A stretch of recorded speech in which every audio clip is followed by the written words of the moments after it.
Lucas 24 en adelante, desde el versículo 1. Vamos a leer.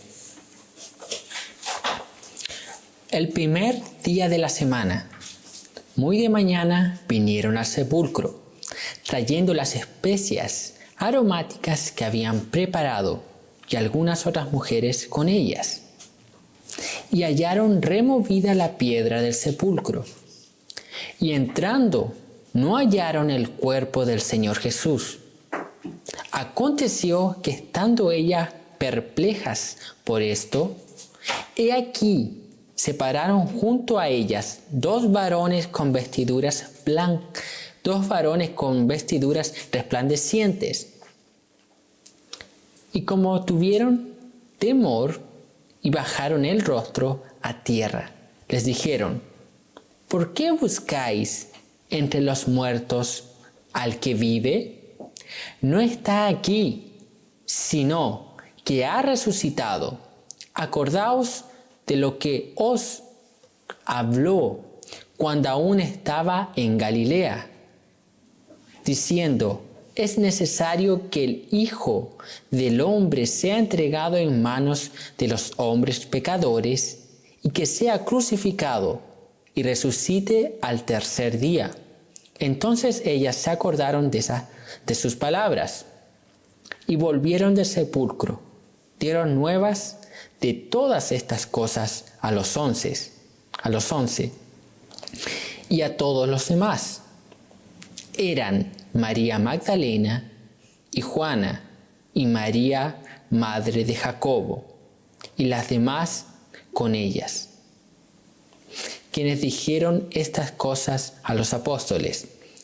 Mas a ellos les parecía locura las palabras de ellas, y no las creían. Pero levantándose Pedro, corrió al sepulcro, y cuando miró dentro, vio los lienzos solos, y se fue a casa maravillándose de lo que había sucedido. Hasta ahí vamos a orar. Padre Celestial, a través de Jesucristo, una vez más damos gracias. Agradecemos, Señor, por estar aquí reunidos. Señor, estamos reunidos en este lugar para adorarte y exaltarte. Yo pido, Padre Celestial, que tu palabra sea expuesta con fidelidad, que la luz de tu santo evangelio resplandezca, que podamos admirar la doctrina que hoy será expuesta.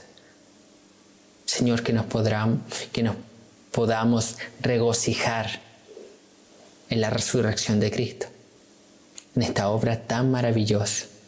Abre nuestro entendimiento, habla en nuestros corazones, y que esta palabra nos dé aliento, nos fortalezca, nos anime para poder seguir nuestra caminata rumbo a la Canaán celestial. En el nombre del Padre, del Hijo y del Espíritu Santo. Amén. Amén. El capítulo 24 de Lucas relata la resurrección de Cristo. El texto dice lo siguiente, que iban algunas mujeres. Esas mujeres eran parte del círculo más cercano de Cristo. María Magdalena, María, madre de Jacobo, Juana y otras mujeres. Y estas mujeres, después de la crucifixión de Cristo y su sepultura, iban con especies aromáticas, porque el cuerpo de Cristo fue enterrado rápidamente por causa de la Pascua de los judíos. Entonces estas mujeres iban a ver el cuerpo de Cristo, iban a hacer algunos arreglos en el cuerpo, en la sepultura, y mientras van a ver, se encuentran con el sepulcro vacío. Y mientras ellas se preguntaban cosas, aparecen estos dos seres, que son ángeles. Y le hacen aquella pregunta: ¿por qué buscáis entre los muertos al que vive? Y ahí comienzan otros relatos.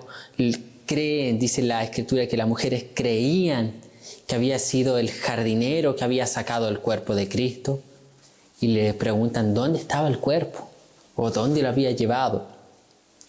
Sin embargo, aquí estos ángeles dan una respuesta, hacen mención a las propias palabras del Señor Jesucristo en este mismo Evangelio de Lucas, capítulo 9, 22.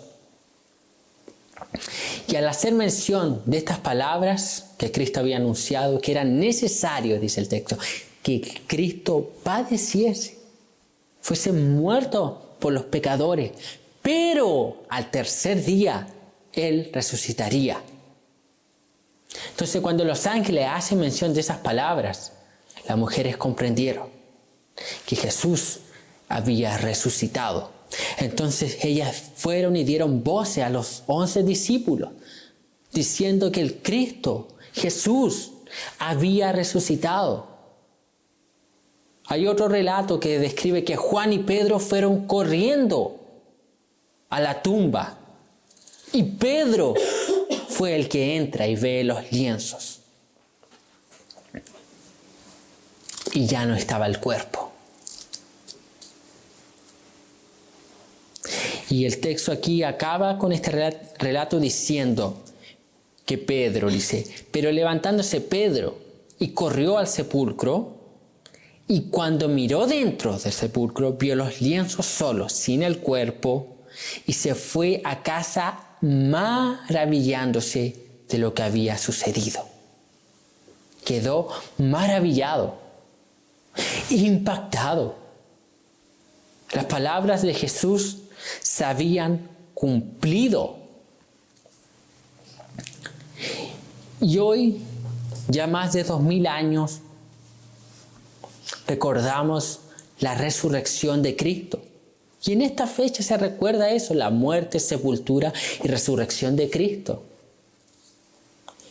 Y en este día yo quiero predicar sobre eso, sobre la resurrección de Cristo, sobre la importancia de este hecho, que es un hecho histórico, verídico, y que para nosotros los cristianos esta doctrina de la resurrección es sumamente importante. Nosotros no podemos aislar la resurrección del cristianismo.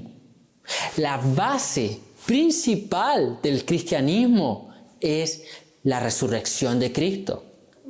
Si se elimina la resurrección de Cristo, cae por tierra todo el cristianismo. Entonces, por eso que esta doctrina es fundamental. Es por causa de la resurrección de Cristo que nosotros somos salvos. Es por causa de la resurrección de Cristo que nosotros tenemos esperanza, que nuestra esperanza está en el cristianismo, está en Dios y está en Cristo.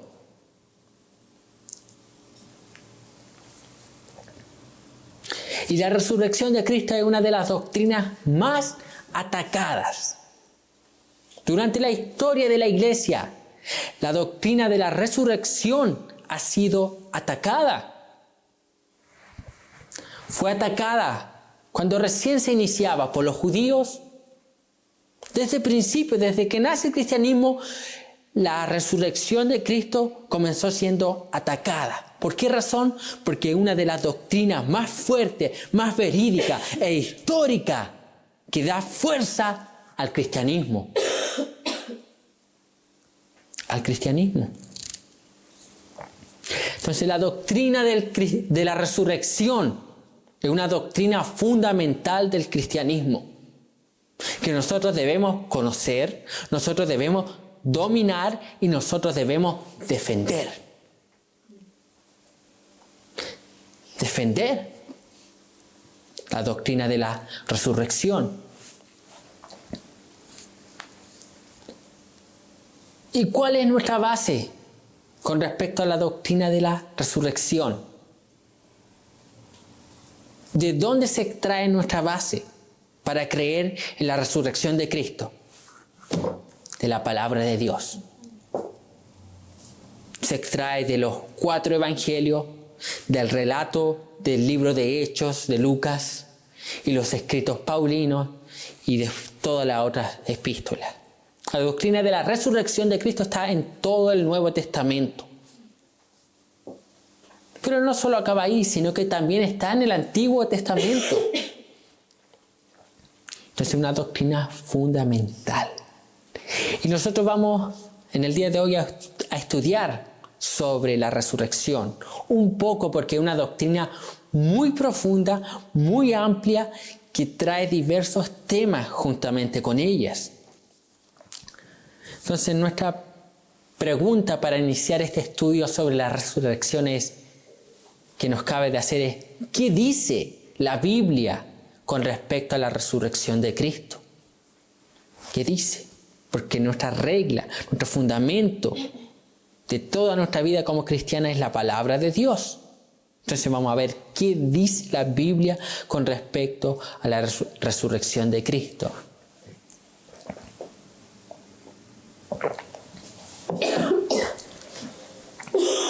Sería ideal si usted estuviese ahí con papel y lápiz para anotar. Entonces, ¿qué dice la Biblia? La Biblia muestra que la resurrección de Cristo es necesaria. Es necesaria. ¿Y necesaria para qué? La resurrección de Cristo era necesaria para que se cumpliesen las Escrituras. Y vamos a partir aquí en el mismo capítulo 24, versículo 45 y 46.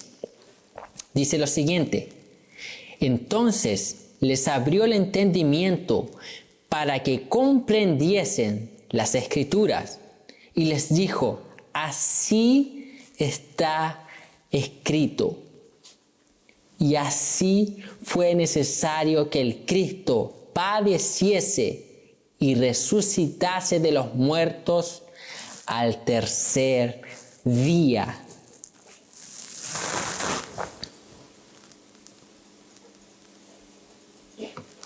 Jesús aquí se aparece a unos discípulos. Y estos discípulos estaban igual que todos los discípulos de Cristo, tristes, desesperanzados con la muerte de Cristo. Pero la muerte de Cristo y la resurrección de Cristo eran necesarias. Y aquí dice que la Escritura se debían cumplir en Cristo a través de su resurrección. Y dice el 46, y les dijo: así está escrito, que así fue necesario que el Cristo padeciese. Está escrito que debía padecer. Y resucitase de los muertos al tercer día. Estaba escrito que el Cristo resucitaría.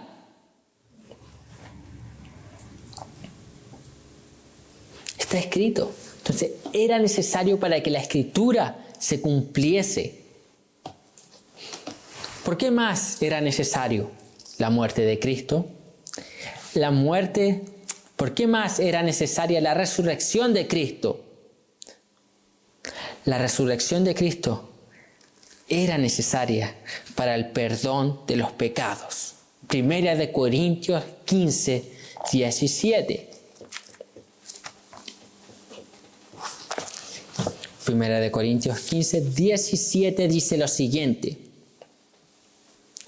y si Cristo no resucitó, vuestra fe es vana, aún estáis en vuestros pecados. Primera de Corintios 15, 17. Y si Cristo no resucitó, vuestra fe es vana, aún estáis en vuestros pecados. Pablo aquí refutando a algunos que no creían en la resurrección de Cristo. Y les dice: si Cristo no resucitó, ustedes no son perdonados. Sus pecados no han sido perdonados. Entonces era necesario que Cristo resucitase para que nosotros tuviésemos perdón de pecados. La muerte de Cristo nos deja libre del pecado, pero la resurrección de Cristo es la que nos hace salvos y herederos del reino de los cielos. ¿Qué más? ¿Por qué más era necesario que Cristo padeciese? Para la justificación de nuestros pecados, para justificarnos. Romanos capítulo 4.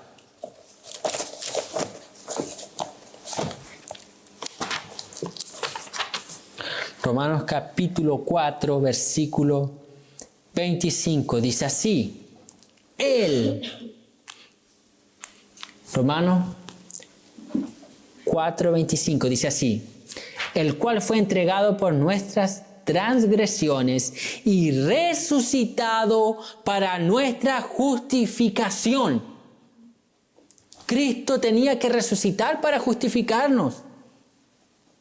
Romanos 8:34 dice lo siguiente.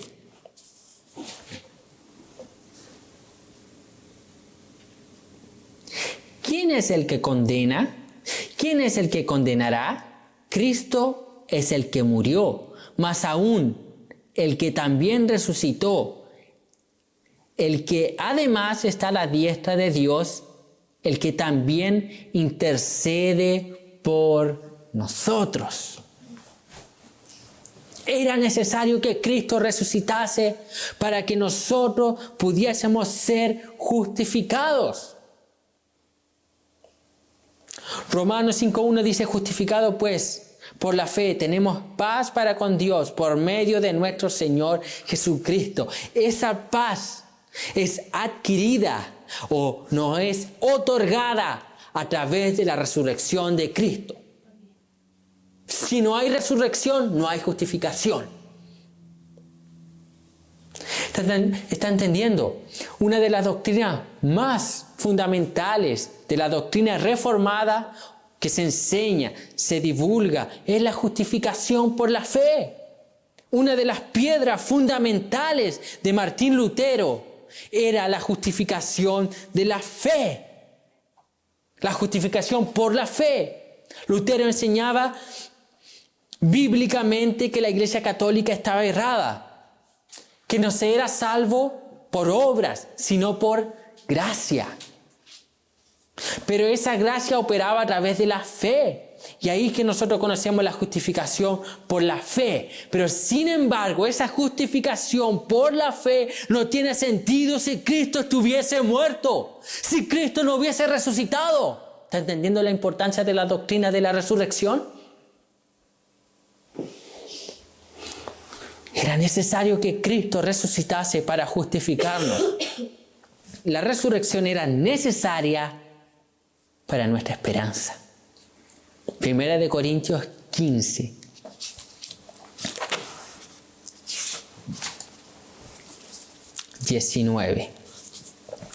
Primera de Corintios 15, 19 dice, si en esta vida solamente esperamos en Cristo, somos los más dignos de conmiseración de todos los hombres. Seríamos miserables. No tendríamos esperanza si creyéramos en Cristo sin creer la resurrección, y si Cristo no hubiese resucitado, seríamos desesperanzados. Sin embargo, la resurrección de Cristo nos da esperanza. Nos da esperanza. ¿Por qué más era necesario que el Cristo resucitase? Era necesario que Cristo resucitase para que la predicación fuese eficaz. Pablo, aquí en Corintios, 1 Corintios 15, 14, dice así: y si Cristo no resucitó, vana es entonces nuestra predicación, vana es también vuestra fe. Entonces, vana sería la predicación si Cristo no hubiese resucitado. Es la resurrección de Cristo que da la eficacia a la predicación del Evangelio. Si Cristo estuviese ahí en la tumba, muerto, no habría eficacia, no habría conversiones, no habría salvación. Asesinos no podrían ser salvos. Pecadores no podrían ser salvos. No habría esperanza para nadie. El hombre está muerto en delitos y en pecado.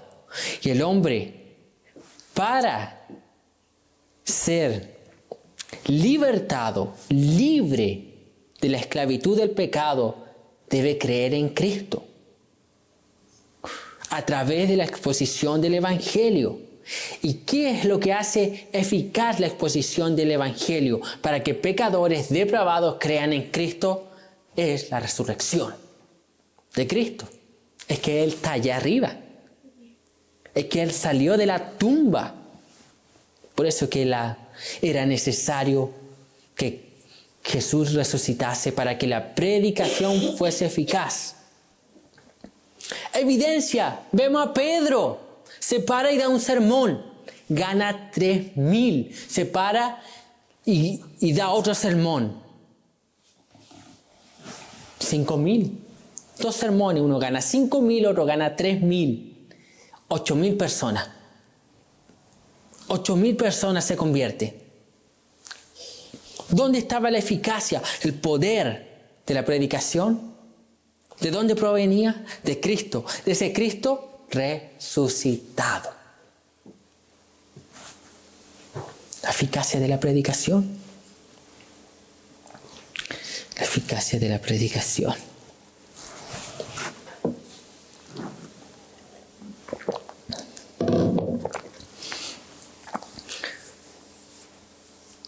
¿Por qué más era necesario que Jesús resucitase? Para la eficacia de nuestra fe. 1 Corintios 15, del 14 al 17, dice así: y si Cristo no resucitó, vana es entonces nuestra predicación. Y aquí, ojo, vana es también vuestra fe. Y si somos hallados falsos testigos de Dios, porque hemos testificado de Dios que Él resucitó a Cristo, al cual no resucitó, si en verdad los muertos no resucitan. Porque si los muertos no resucitan, tampoco Cristo resucitó. Y si Cristo no resucitó, vuestra fe es vana, aún estáis en vuestros pecados. Dando esperanza de la resurrección de los creyentes. Y hace eficaz nuestra fe. Nosotros creemos en Dios, creemos en la vida eterna y creemos que un día nos presentaremos delante de Él, de su trono, justificados en Cristo, y obtendremos la inmortalidad. Aunque estemos muertos, dice la Escritura que resucitaremos para adquirir aquel cuerpo glorioso. Entonces, si Cristo no resucitó, dice Pablo aquí, es vana vuestra fe. Ustedes tampoco van a resucitar. Los muertos tampoco van a resucitar. Y todavía ustedes están en sus pecados. Entonces Pablo muestra aquí que es sumamente importante la resurrección para que nuestra fe sea eficaz. Si Cristo murió, estaba ahí en la tumba. ¿Quién es el autor de la resurrección? ¿Quién resucita a Jesucristo? ¿Quién es? ¿De dónde procede el poder? ¿De quién procede el poder para levantar a Jesucristo de los muertos? Juan 10:18 dice lo siguiente: nadie me la quita, sino que yo de mí mismo la pongo. Tengo poder para ponerla y tengo poder para volverla a tomar. Este mandamiento recibí de mi Padre. Hablando de la vida. Juan 2, 19 dice así. Juan 2, 19 dice así. Respondió Jesús y les dijo: destruid este templo, su cuerpo, y en 3 días lo levantaré. ¿Quién es el autor de la resurrección? Jesús. Jesús tenía el poder para dejar su vida y volver a tomar su vida. Dice que Él restauraría el templo, que es su cuerpo. Entonces, ¿quién es el autor de la resurrección? Jesucristo es el autor de la resurrección. O por lo menos uno de los autores.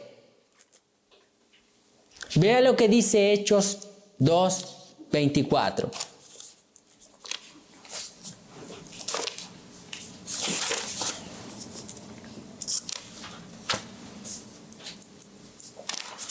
Hechos 2:24 dice: al cual Dios levantó, sueltos los dolores de la muerte, por cuanto era imposible que fuese retenido por ella. Hechos 3:15.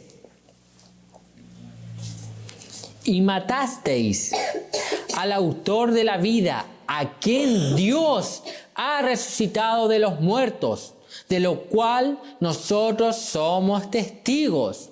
Y Efesios 1:20. Efesios 1:20 dice lo siguiente: la cual operó en Cristo, resucitándole de los muertos y sentándole a su diestra en los lugares celestiales. ¿De quién habla aquí? De Dios el Padre. Hechos capítulo 2, Hechos capítulo 3 y Efesios 1 está hablando del Padre. El Padre resucitó a Jesucristo de los muertos. El Padre resucita a Cristo de la muerte. Él lo levanta de la muerte con su poder. Con su poder. Entonces opera Jesucristo en la resurrección y también opera Dios Padre en la resurrección. ¿Y qué dice Primera de Pedro 3:18?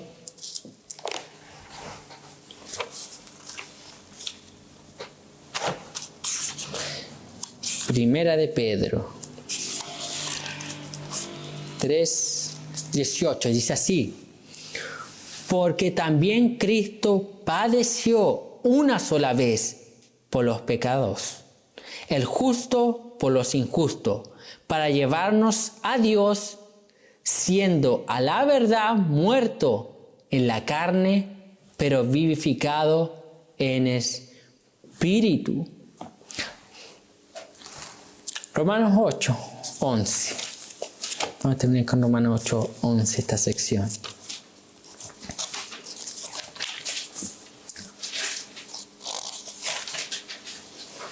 Romanos 8,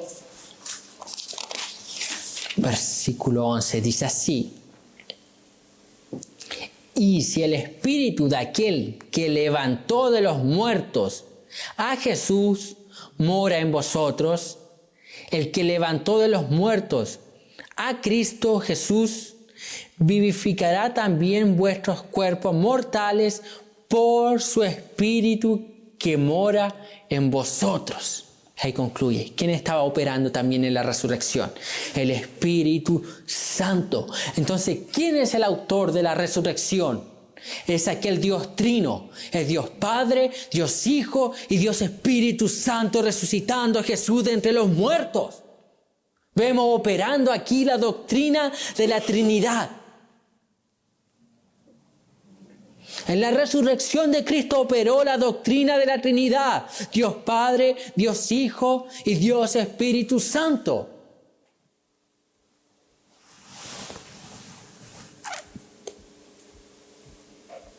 Opera. El Dios Trino opera en la resurrección.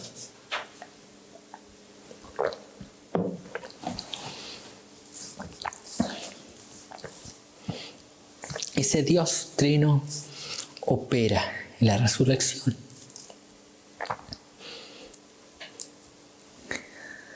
Es el poder de Dios quien trae a Jesucristo de la muerte a la vida. Y la diferencia de la resurrección de Cristo, porque la Biblia habla que Jesucristo es la primicia de la resurrección. Pero también vemos resurrecciones en la Biblia.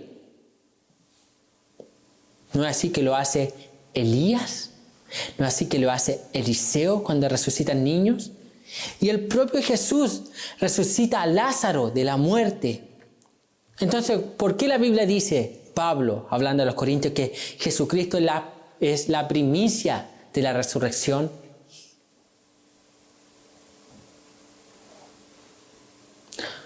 ¿Por qué razón? Por la siguiente razón. Esos niños que Elías y Eliseo resucitaron, Lázaro, que Jesús mismo resucitó, volvieron a morir. Jesús resucitó para no morir jamás. Él resucitó para vivir por todos los siglos de eternidad a eternidad. Para no morir nunca jamás. Esa es la diferencia. Es por eso que Pablo dice que Él es la primicia. Fue el primero que fue levantado por Dios Padre, por su propio poder y por el poder del Espíritu Santo, de la muerte a la vida, para no volver a morir nunca más. Jesús es aquel. Y ahora, de esa resurrección de Cristo, de la eficacia del poder de Dios para hacer resurgir al Cristo de la muerte a vida, hay testigos oculares. Hay evidencia de testigos oculares. ¿Quiénes son esos testigos?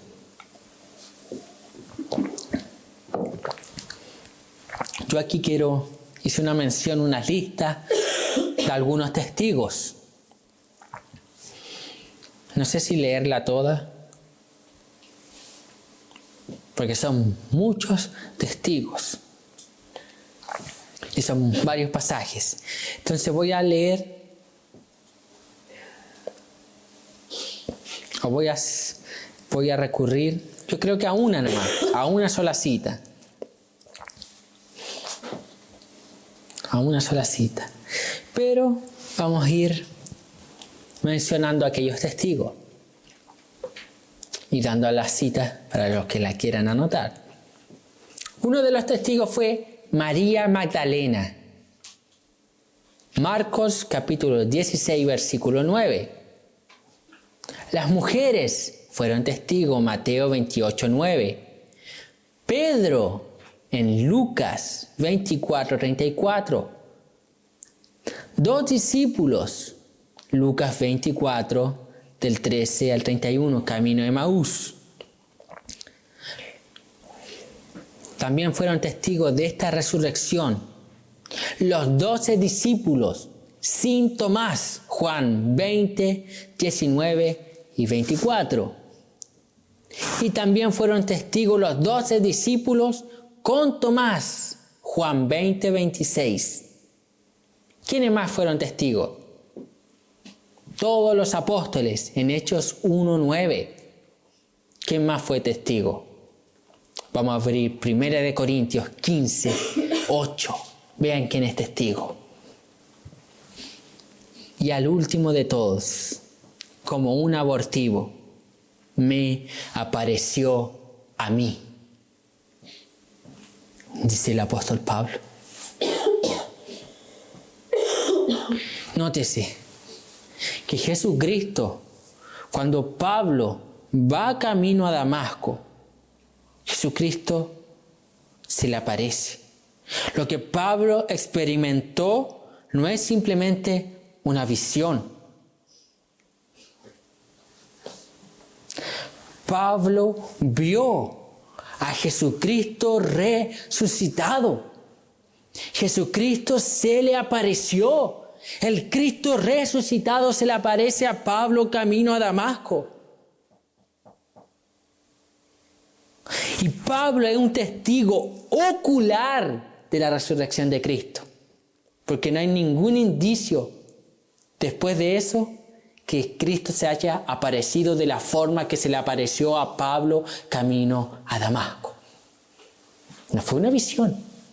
Él dice, fue una aparición del Cristo resucitado que deja al apóstol Pablo ciego. Entonces hay un testigo, Pablo. ¿Quién era Pablo? Vea el historial de Pablo. Pablo era un judío. Era de la secta de los fariseos. Fue discípulo de Gamaliel, uno de los doctores de la ley. Era celoso. Circuncidado al 8º día, dice la Escritura. Fariseo de fariseo. Él fue a pedir carta para perseguir y llevar preso a los cristianos que estaban en Damasco. Y esa era la misión, ir y perseguir y exterminar el cristianismo. Pero cuando Pablo va rumbo camino a Damasco, aparece este Cristo resucitado y da un giro de 180 grados en su vida y transforma la vida de Pablo. Desde Saulo de Tarso en el apóstol Pablo. Y hoy la mayoría de los escritos del Nuevo Testamento son autoría del apóstol Pablo. Aquel Pablo que era perseguidor de la iglesia pasó a ser perseguido porque comenzó a ser miembro de la iglesia. Porque aquel Cristo resucitado le apareció, transformó su vida, se convirtió el apóstol Pablo camino a Damasco. Vea la eficacia de la resurrección. Y Pablo comenzó a ser un testigo de la resurrección de Cristo. ¿A quién más se le aparece? Vea lo que dice Pablo. En este mismo capítulo, versículo 6 dice: después apareció a más de 500 hermanos a la vez, de los cuales muchos viven aún y otros ya mueren. A más de 500 personas a la vez este Cristo se apareció. Más de 500 testigos habían de la resurrección de Cristo. No había duda de que Él había resucitado. Más de 500 testigos.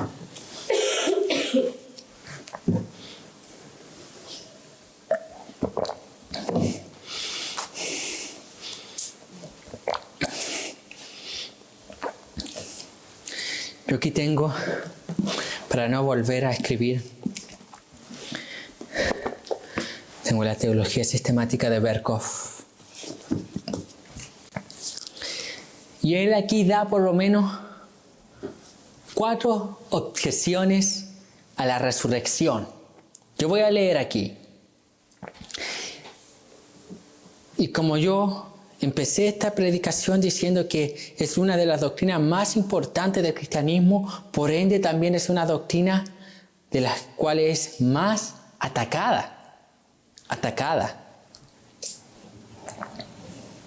Entonces hay 4 por lo menos, 4 objeciones o 4 hipótesis o teorías con respecto a para afirmar que la resurrección es falsa. Vamos a ver. La primera teoría es conocida como la teoría de la impostura. ¿Qué promueve o qué propone esta teoría? Berkov dice lo siguiente: presume que los discípulos practicaron un deliberado engaño robando el cuerpo de la tumba y luego declarando que el Señor había resucitado. Los soldados que resguardaban la tumba fueron instruidos para propagar ese cuento, y Celso ya se empeñó en usar al tratar de explicar la tumba vacía. De consiguiente, esta teoría impugna la veracidad de los primeros testigos. Acabamos de leer. Dice solo aquí Pablo, que se apareció en una ocasión a más de 500 personas. De los primeros testigos, apóstoles, las mujeres, los 500 hermanos y otros.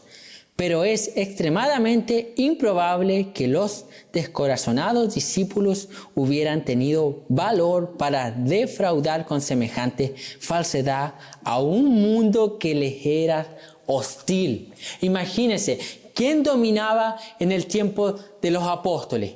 ¿Quién dominaba Jerusalén? Roma. Vea cómo era Roma.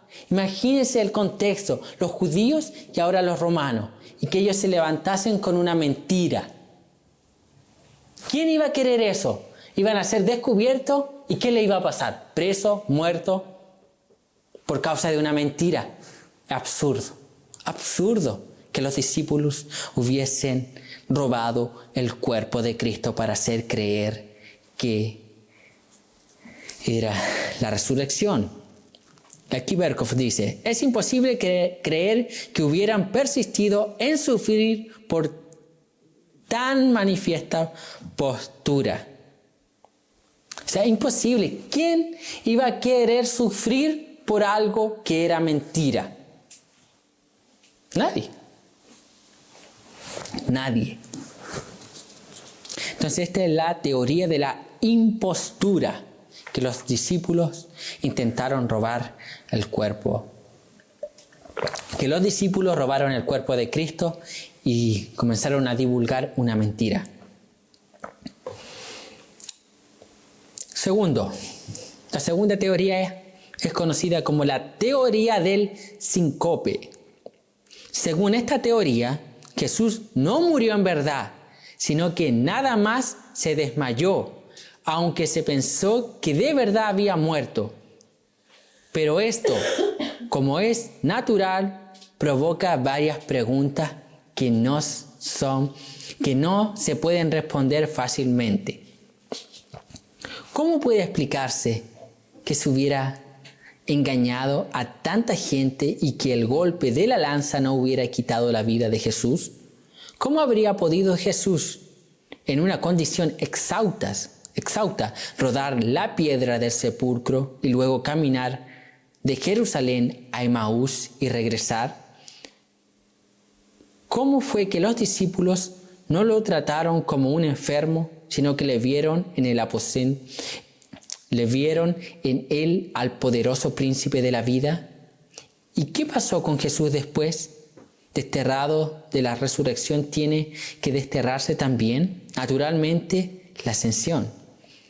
Regresó a algún lugar desconocido y vivió en secreto durante el resto de su vida. La teoría del síncope está tan cargada de tantas improbabilidades que hasta el mismo Strauss, erudito, la ridiculizó. O sea, aquí está hablando que Jesús en realidad no murió en la cruz. Él padeció por los golpes, un tipo de pérdida del conocimiento. Pero es imposible. Juan describe que cuando se le introduce la lanza a Jesús, de su cuerpo sale agua y sangre. Yo estudié un poco de eso y algunos médicos decían lo siguiente, que esa agua y sangre se podía dar solo en algunos casos extremos. que no había posibilidad en la actualidad de poder comprobar eso o de volver a realizar, porque tales prácticas que hacían los romanos hoy no se realizan. ¿Y saben cuál es? Es según un médico, dice lo siguiente, él dice que, y varios estudiosos, varios médicos dicen que que de Jesucristo hubiese salido agua y sangre, esa sangre era coagulada, era evidencia o era una muerte sufrida por la crucifixión y por el partimiento del corazón de la lanza. Era la mezcla de todo ese sufrimiento, era la crucifixión más haber punzado el corazón, partido el corazón de Cristo que expulsó agua y sangre. Y Juan relata, dice que el soldado traspasa el cuerpo de Cristo. Lo más probable es que haya punzado el corazón. Y no hay ningún gemido. El relato de Juan o Lucas no relatan nada con algún gemido, nada. Entonces dicen que traspasa, llegando posiblemente hasta el corazón. Ya punzando el corazón, imposible que hubiese estado vivo. Y la evidencia de que haya salido de él agua con sangre coagulada, evidencia que él había muerto ya por causa de la resurrección y más encima fue punzado su corazón. Imposible. Imposible que Cristo hubiese estado adormecido. Tercera teoría. La teoría de la alucinación. Esta se ha presentado en dos formas. A. Algunos hablan de las visiones puramente subjetivas. En su conmovido estado mental, los discípulos pensaban tanto en el Salvador y en la posibilidad de su regreso a ellos que por último pensaron que en verdad lo habían visto. Aquí él describe esto y da una refutación. Vamos a la parte B de esta teoría de la alucinación. En vista de la extremada fragilidad de esta teoría, algunos eruditos presentan una versión diferente de ella. Pretenden que los discípulos vieron verdaderas visiones objetivas, milagrosamente enviadas por Dios, para persuadirlo a continuar en la predicación del Evangelio. Esto, en efecto, evita algunas de las dificultades ya sugeridas, pero se encuentra con otras. Admite lo sobrenatural y si esto es necesario, ¿por qué no conceder la resurrección, la que en verdad aplica todos los hechos? Además, esta teoría pide que creamos en estas visiones enviadas divinamente. Además, esta teoría pide que creamos que estas visiones enviadas divinamente fueron a propósito para enseñar a los apóstoles. ¿Trata Dios de ejecutar sus propósitos mediante engaño? Pregunta Berkhof. Imposible. Entonces, esta teoría dice que fueron alucinaciones subjetivas, que no fueron reales. Y es refutable. Entonces hay una parte B de esta teoría que dicen que vieron visiones subjetivas, que eran objetivas. Y que de verdad Dios les mostró esas visiones. Pero ellos están dando una alternativa B para evadir la resurrección y no querer asumirla. Entonces la doctrina de la alucinación dice que como por los deseos de ellos es la base, que vieron tanto algunos dicen visiones subjetivas, otros objetivas, etc. Sin embargo, ¿qué pasa con Pablo? Pablo estaba persiguiendo a los judíos, no tenía ningún interés. Esa parte no esperaba nada, no estaban envolvidas las emociones de Pablo, nada. Pero él se convierte a Dios. Y Pablo es uno de los mayores autores del Nuevo Testamento. Y él es uno de los que defiende la resurrección como una doctrina elemental del cristianismo. Adiós esa teoría de la alucinación. Es imposible, además, que es imposible que 500 personas, dice el texto, al mismo tiempo hubiesen alucinado lo mismo. Es imposible. No hay lógica para eso.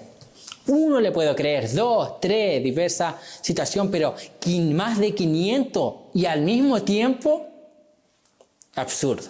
No hay base. Y cuarto, la última de las teorías. Las teorías míticas. Una nueva escuela mítica ha aparecido, la cual desecha o a lo menos hace caso omiso de las teorías de alucinación y espectros, y procura explicar la leyenda de la resurrección por medio de la ayuda de conceptos importados al judaísmo desde Babilonia y otras tierras orientales. Esta escuela pretende no solo que la mitología de las religiones del Antiguo Oriente contienen analogías de la historia de la resurrección, sino que la misma resurrección se deriva verdaderamente de los mitos paganos. Esta teoría ha sido estructurada en varias formas, pero en todas ellas se encuentra igualmente sin base. Está caracterizada por gran arbitrariedad al apuntalar una relación de la historia del Evangelio con los mitos gentílicos, y no ha tenido éxito en eslabonarlos. Además, revela un extremo desprecio para los hechos tales que se encuentran en la Escritura. Entonces, dice que tales eventos de la resurrección ocurrieron también en otros pueblos gentiles.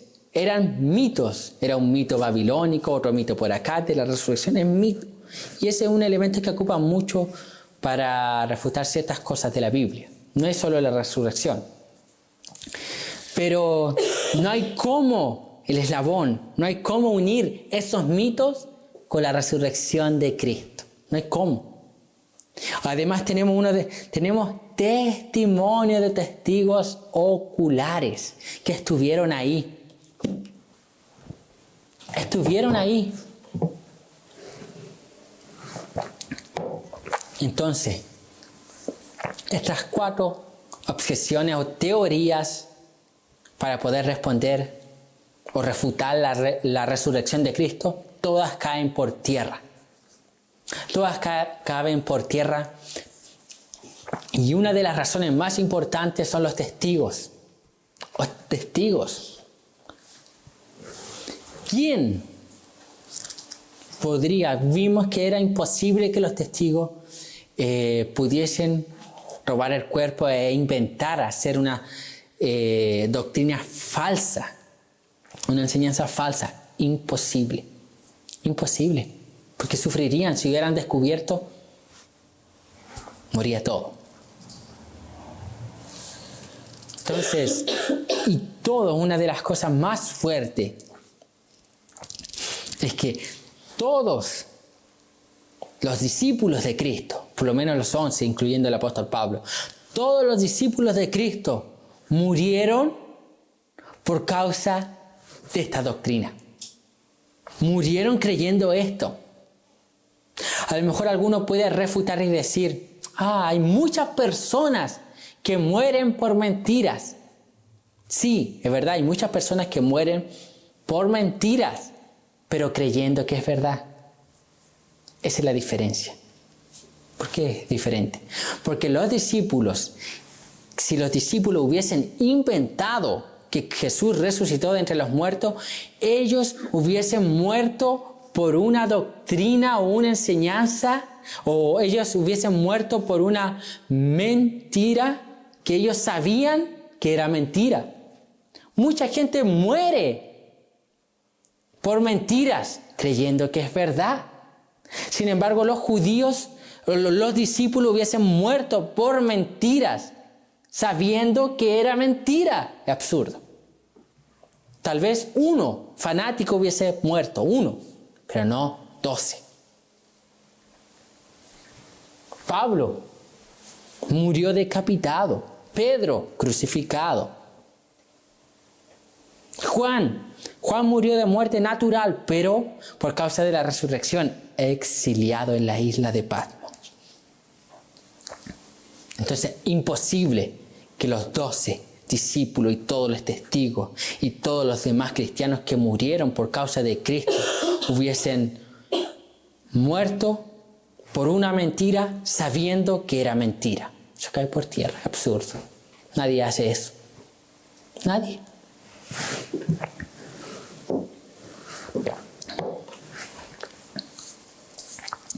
El historiador judío Flavio Josefo dijo lo siguiente: existió por aquel tiempo un hombre sabio, Jesús, si es que es lícito llamarle un hombre, pues fue un hacedor de maravillas, un maestro de la clase de la que los hombres reciben la verdad con placer. Él conquistó para su bando a muchos judíos y también a muchos de los griegos. Este hombre era el Cristo. Y cuando Pilato le hubo condenado a la cruz a causa de la acusación pública de los hombres principales entre nosotros, los que le habían amado desde el principio no le olvidaron, pues se apareció vivo a ellos al tercer día. Los profetas divinos habían dicho estas y millares de otras cosas maravillosas acerca de él. Y aún ahora la casta de los cristianos, llamada así por causa de él, no ha desaparecido. Notó lo que dijo aquí Flavio Josefo. Dice, pues se apareció vivo a ellos al tercer día. Flavio Josefo era un judío. Estaba escribiendo para respaldar la historia de los judíos y era enviado por romanos. Imposible. Y está escribiendo algo histórico. Imposible que haya mentido. No tenía por qué mentir. Y habla de la resurrección de Cristo, Flavio Josefo. Vea. Aquí tengo un relato de un hombre. Dice el siguiente: un hombre llamado Frank Morrison escribió un interesante libro titulado ¿Quién movió la piedra? Morrison creía que era absurdo que la gente creyera que Jesús hubiera resucitado y se propuso escribir un libro que comprobara lo ridículo que era esa noción. Primero, trató de reunir evidencias, pero más se esforzaba, más se convencía de que Jesús ciertamente había resucitado de entre los muertos. Al final, el libro que escribió fue lo opuesto a lo que había sido su intención escribir. El libro comienza con el capítulo del libro que se negó a ser escrito. Libro que se negó a ser escrito. Frank Morrison comenzó a escribir para ridiculizar la resurrección y para que las personas salieran de eso que él creía que era algo ridículo. Sin embargo, a medida que él recopilaba información, veía que la resurrección era más verídica de lo que él creía. Eso mismo ocurre con Lee Strobel, que tiene un libro conocido como El Caso de Cristo, y así muchas personas más. La mayoría de los que han querido refutar la resurrección y la estudian basado en la historia, terminan convencidos de que es verdad, que es un hecho verídico.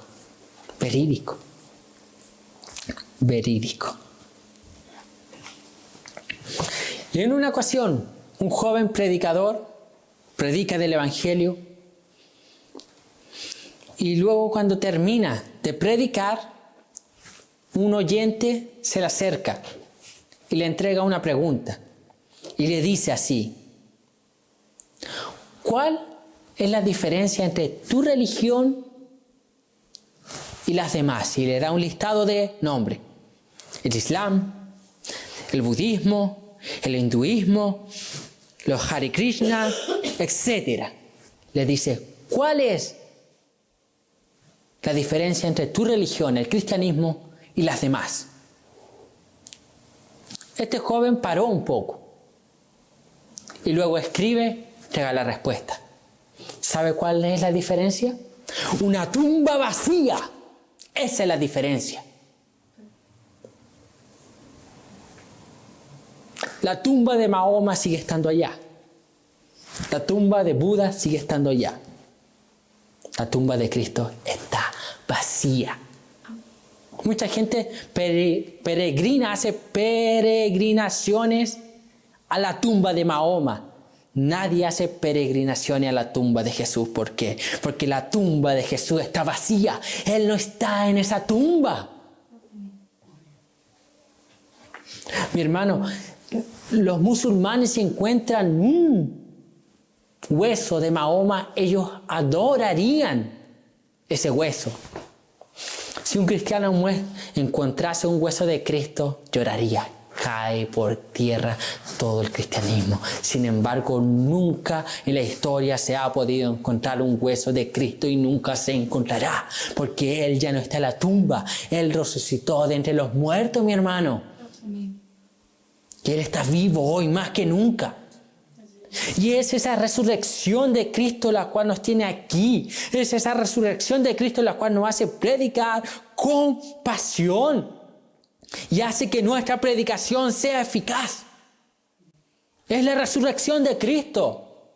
Nótese, imagínense, Cristo estaba ahí, en la tumba, muerto, los discípulos llorando, todo desalentado, todo desanimado, la fe caída en tierra, nadie más creía, todo desilusionado, creyendo que toda la enseñanza de Cristo habían culminado.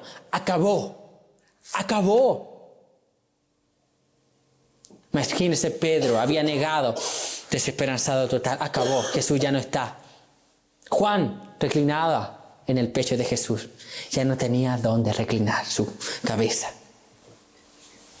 Juan llorando, Pedro llorando, las mujeres llorando, discípulos, dice, iban camino de Emaús, saliendo de Jerusalén desilusionados, llorando. Y Jesús ahí en la tumba. Sin embargo, el poder de Dios, el poder de Cristo y el poder del Espíritu Santo comenzaron a operar. Y ese Cristo, ese Jesús resurgió de la muerte a vida. A vida, mi hermano. Nótese, los lienzos no pudieron con Jesús. Los sellos, las cuerdas que pusieron los romanos no pudieron con Jesús. Esa piedra grande, imposible de mover por manos humanas, no pudieron retener a Cristo en la tumba. Los judíos no pudieron retenerle en la tumba. Los romanos tampoco pudieron retenerle en la tumba. Ni siquiera la muerte pudo retenerle en la tumba, porque Él venció a la muerte y resurgió a vida. Nada ni nadie pudo con Cristo. Nada ni nadie pudo con ese ser extraordinario llamado Jesús. No pudieron. Pedro dice en su primer sermón: a este mismo Cristo que vosotros crucificaste, Dios le declaró, le levantó de entre los muertos y le declaró Cristo y Señor. Él resurgió de la muerte, mi hermano. Jesús no está en esa tumba. Ese Cristo sigue estando hoy más vivo que ayer y que nunca. Ese Cristo sigue cambiando vida. Así como lo hizo con Pablo, lo hizo con usted.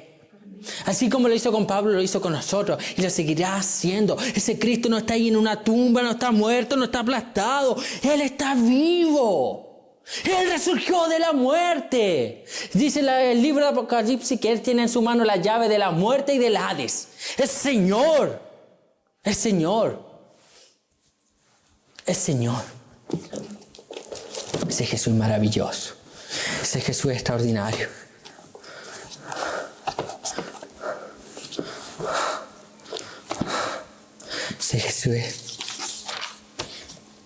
Ese Jesús resucitado es el que nos debe impulsar, motivar a predicar.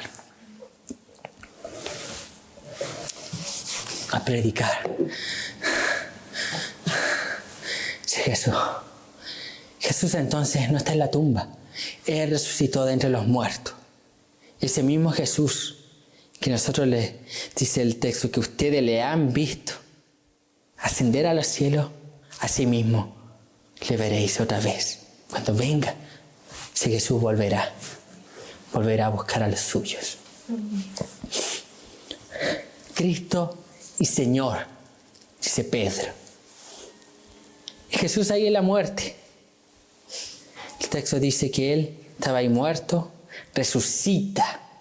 Resucita, ese Jesús resucitó de entre los muertos para no morir nunca, jamás. Ese Cristo estuvo por 40 días enseñando el reino de Dios aquí en la tierra. Luego fue tomado y ascendido al cielo. Y hoy está sentado a la diestra de Dios Padre en el trono de David, dice Pedro. Y cuando Jesús asciende a los cielos, es ahí que se cumple el Salmo 24. ¿Qué dice el Salmo 24? Dice lo siguiente: de Jehová es la tierra y su plenitud, el mundo y los que en él habitan, porque Él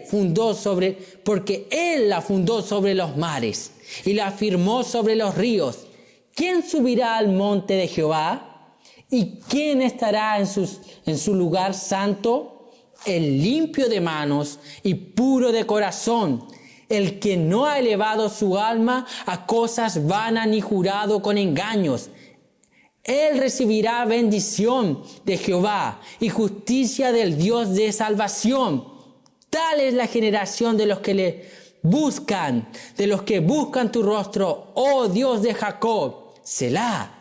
Alzad, oh puertas, vuestras cabezas, alzaos vosotras puertas eternas, y entrará el Rey de Gloria. ¿Quién es este Rey de Gloria? Jehová el fuerte y valiente, Jehová el poderoso en batalla. Alzad, oh puertas, vuestras cabezas, y alzaos vosotras puertas eternas, y entrará el Rey de Gloria.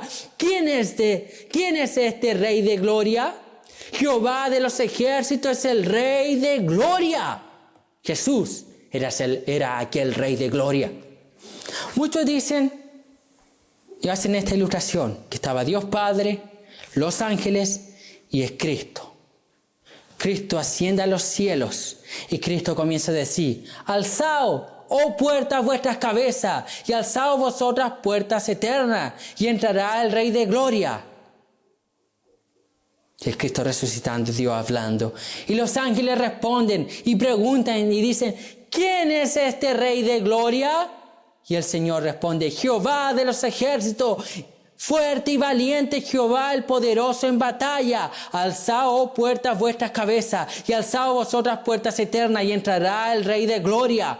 Nuevamente preguntan los ángeles: ¿quién es este Rey de Gloria? Jehová de los ejércitos, Él es el Rey de Gloria. Él es la simiente de David.